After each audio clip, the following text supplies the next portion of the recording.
Top 10 award-winning movies on Netflix. It's spring, and you know what that means. New beginnings, and pollen are in the air. Netflix has a wide assortment of some of the best movies ever produced. Movies that run the gamut, from high-concept action-adventure epics to low-key romantic comedies. Hey guys, welcome to your entertainment channel, Netflix Tops, where we tell you about the top-rated movies and series on Netflix. So grab your popcorn and stay with us till the end of this video, because today's video is going to list down the top 10 award-winning movies to watch on Netflix. So let's get started. Number 10. This film is a hazy mystery that alternates between dream and nightmare. Atlantis follows a group of young men who leave Senegal by boat after their construction boss refuses to pay them. In this debut, writer-director Mati Diop definitely blends genres, with romance and detective stories gradually giving way to something entirely more frightening. The sunlight cinematography of Claire Mathin provides the ideal setting, and Fatima Al-Qadira's score only adds to the film's beauty. Atlantis is one of Netflix's greatest original movies of the year, having won the 2019 Cannes Grand Prix and being Senegal's Oscar entry for Best International Feature Film. Number 9. It is marked as one of the best movies on Netflix. Burning is a South Korean masterpiece that will get under your skin if you're looking for a slow-burning suspense. Director Lee Chang-dong adapts Haruki Murakami's short novel Barn Burning for the screen, expertly capturing the author's trademark melancholy surrealism in this unnerving hypnotic film. The story follows writer Lee Young-soo, Yo Ah-in, who reconnects with an old classmate, Shin Hae-mi, Jeon Jong-sao, and falls deeply for her. Things eventually get odd, jealous, threatening, and shockingly, well, literally fiery when the mysterious and charismatic Ben, a genuinely chilling Steve Yeun, enters the fight, especially when someone goes missing. Lee's masterfully tense direction, combined with the cast's subtly gripping performances, make Burning a haunting, everyday nightmare. Number 8. It was anticipated to be the film that finally got Tom Cruise's Oscar, but he didn't even get nominated. The film Rain Man itself was a hit. It won Best Picture, Director, and Best Supporting Actor for Dustin Hoffman. But in retrospect, while Hoffman's role is more showy, Cruise's performance here is quite stunning. Cruise plays an entitled, aggravated youngster brother who discovers that his estranged father has died and left everything to his elder, mentally challenged sibling in this film, which confronts 80s yuppie greed in a novel way, Hoffman. Cruise's character breaks Hoffman out of a mental institution and plans to use him to get the money. But during the course of their journey, he grows to love and care for his brother. This is a road movie to be sure, but it's anchored by a complicated story tackling complicated emotions. Number 7.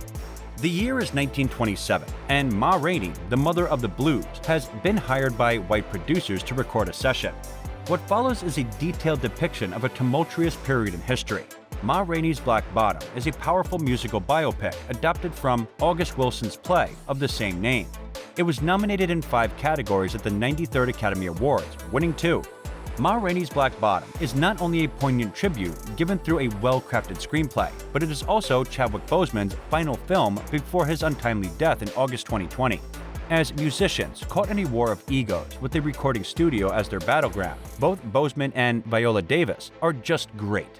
It's arguably the best performance of Boseman's career, and it is truly tragic that it was also his final one. Number 6. This film is a work of art. Alfonso Cuarón, who won an Academy Award for Gravity and has pushed the boundaries of cinema with films like Children of Men and even Harry Potter and the Prisoner of Azkaban, delves deep into his soul of this new drama Roma, which tells the story of his childhood through the eyes of a domestic worker named Cleo.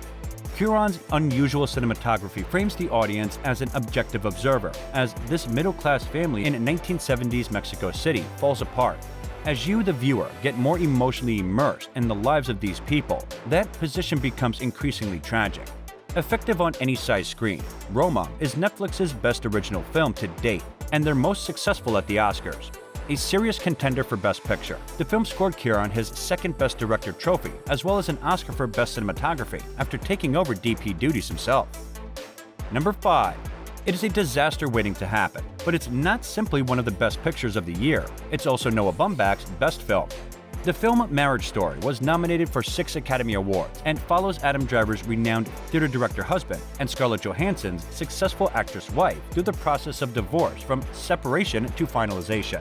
The fact that the couple has a child complicates matters, but Baumbach's film is brilliant in that it presents the narrative from both perspectives, so no matter which side you end up on, you have tremendous empathy for both people, as Baumbach creates full-bodied, multifaceted individuals, like actual human beings. Driver and Johansson produce career-best performances. In terms of the subject matter, Baumbach eloquently depicts how the two persons' voices and the love they previously shared get lost in the process of divorcing. Number 4. It is a historical war film, earning Gary Oldman his first Academy Award for his portrayal of Winston Churchill. The film Darkest Hour depicts Churchill's early days as Prime Minister as he navigates the political landscape of the period, refusing to negotiate a peace accord with the Nazis despite seemingly insurmountable odds. Essentially, the story starts with one speech, blood, toil, tears, and sweat, and concludes with another, we shall fight on the beaches. It's a well-made, well-acted film, and while the premise isn't very groundbreaking, it's a joy to witness Gary Oldman's portrayal of Winston Churchill. Number 3.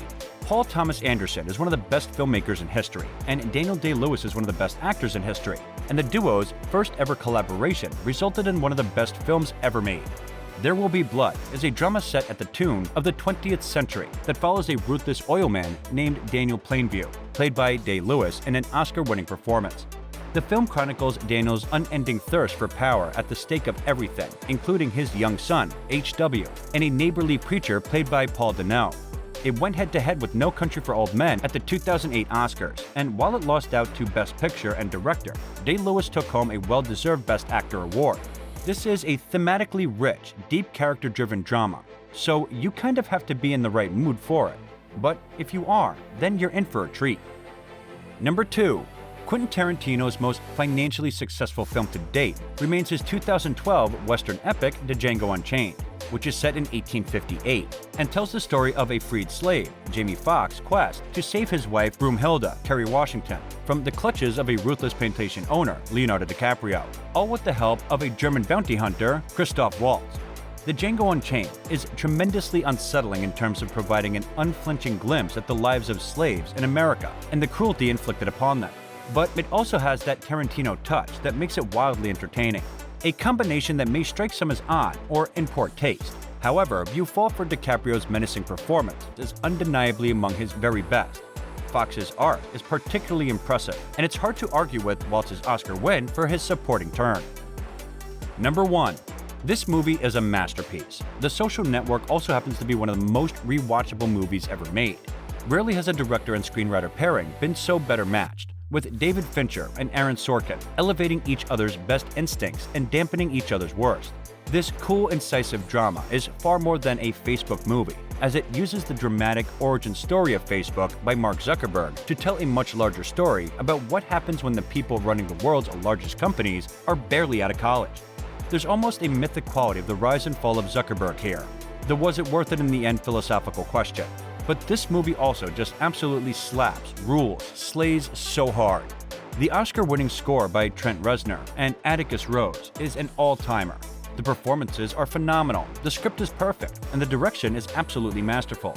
The film lost Best Picture and Director to The King's Speech, which is egregious, but it doesn't make the movie any less incredible. And this brings us to the end of the video. Don't forget to like the video and subscribe to our channel for amazing movie reviews coming your way. And thank you for watching.